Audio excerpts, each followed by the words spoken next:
Assalamualaikum warahmatullahi wabarakatuh.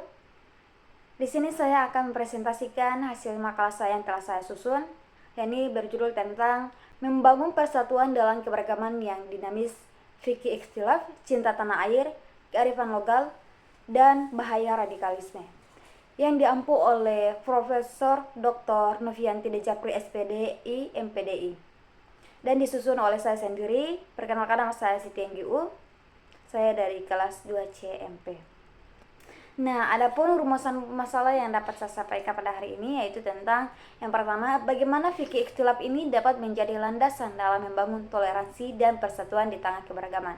Terus untuk poin kedua yaitu tentang bagaimana menumbuhkan dan mengimplementasikan cinta tanah air di kalangan generasi muda sebagai upaya memperkuat identitas nasional dan persatuan bangsa.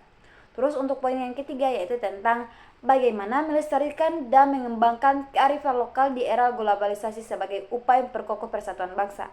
Dan yang poin terakhir yaitu tentang bagaimana mencegah dan menanggulangi bahaya radikalisme yang mengancam persatuan bangsa.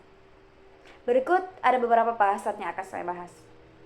Yang pertama yaitu tentang fikih ikhtilaf sebagai landasan toleransi dan persatuan, di mana fikih ikhtilaf ini adalah ilmu dalam Islam yang membahas perbedaan pendapat di kalangan ulama dalam memahami dan menerapkan hukum Islam, terutama dalam ranah furu', yaitu cabang, bukan usul atau pokok. Perbedaan ini disebabkan oleh faktor seperti variasi dalam penafsiran naskah syar'i, yaitu metodologi usul fiqh, serta kondisi sosial dan budaya fikih ikhtilaf berperan penting dalam membangun toleransi dengan menanamkan sikap saling menghormati, di mana kita harus menghindari fanatisme serta mendorong dialog ilmiah. Selain itu juga, konsep ini juga menjadi landasan persatuan dengan menekankan ukhuwah Islamiyah, menyadari bahwa perbedaan adalah rahmat, serta membangun kesadaran kolektif bahwa persatuan lebih utama daripada mempertajam perbedaan. Dengan memahami prinsip ini, umat Islam dapat hidup harmonis dalam keberagaman, baik dalam aspek keagamaan maupun kebangsaan. Terus untuk pembahasan yang kedua itu tentang menumbuhkan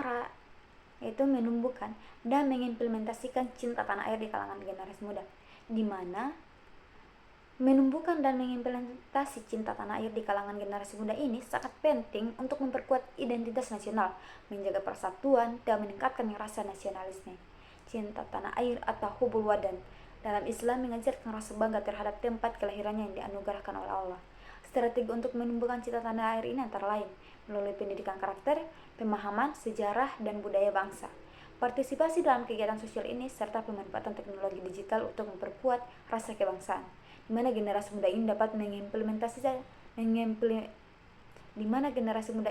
mengimplementasikan cinta tanah air dengan menghormati lambang negara, mendukung produk lokal, menjaga keamanan, dan menjadi duta perdamaian. Meskipun tantangan seperti pengaruh globalisasi ini, kurangnya kesadaran sejarah, serta radikalisme dan separatisme yang ada, upaya yang terus-menerus dapat memastikan generasi muda tetap mencintai tanah air dan menjaga persatuan bangsa. Terus untuk pembahasan yang berikutnya tentang melestarikan dan mengembangkan kearifan lokal di era globalisasi, di mana kearifan lokal adalah nilai-nilai norma, adat istiadat, dan budaya yang diwariskan dari generasi ke generasi, yang berperan penting dalam menjaga identitas bangsa, memperkuat persatuan, dan menumbuhkan solidaritas sosial. Untuk melestarikan dan mengembangkan kearifan lokal, perlu adanya integrasi dalam pendidikan, dukungan pemerintah, pemanfaatan teknologi digital, penguatan peran komunikasi adat, serta pengembangan industri kreatif berbasis budaya lokal.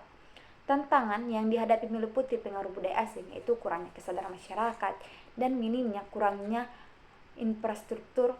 Dengan upaya bersama, kearifan lokal ini dapat tetap lestari dan berkembang di era globalisasi, menjaga keunikan budaya bangsa.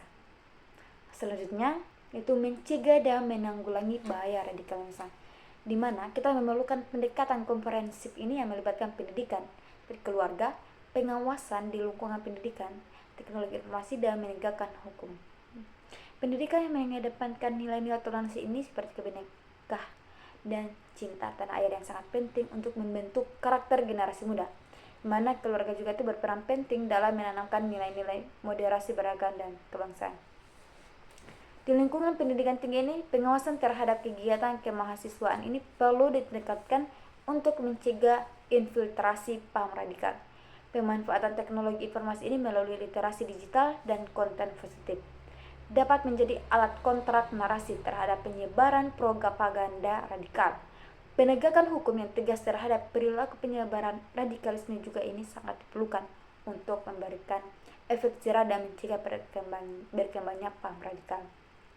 Maka dari itu dapat disimpulkan bahwa Indonesia dengan segala keberagamannya ini memerlukan pemahaman yang mendalam tentang fikih ikhtilaf, cinta tanah air, kearifan lokal, dan bahaya radikalisme untuk membangun persatuan, di mana fikih ikhtilaf ini mengajarkan kita untuk menghargai perbedaan pendapat dalam Islam dan menjadikan sebagai rahmat. Cinta tanah air mendorong kita untuk berkontribusi dalam menjaga kesatuan bangsa. Sementara kearifan lokal mengandung nilai toleransi dan gotong royong sebagai benteng penanggulangan radikalisme, di mana radikalisme ini yang merusak persatuan harus dilawan dengan cara yang humanis dan beradab. Sekian, hanya itu yang dapat saya sampaikan. Saya Siti NGU mengucapkan banyak terima kasih. Wassalamualaikum warahmatullahi wabarakatuh.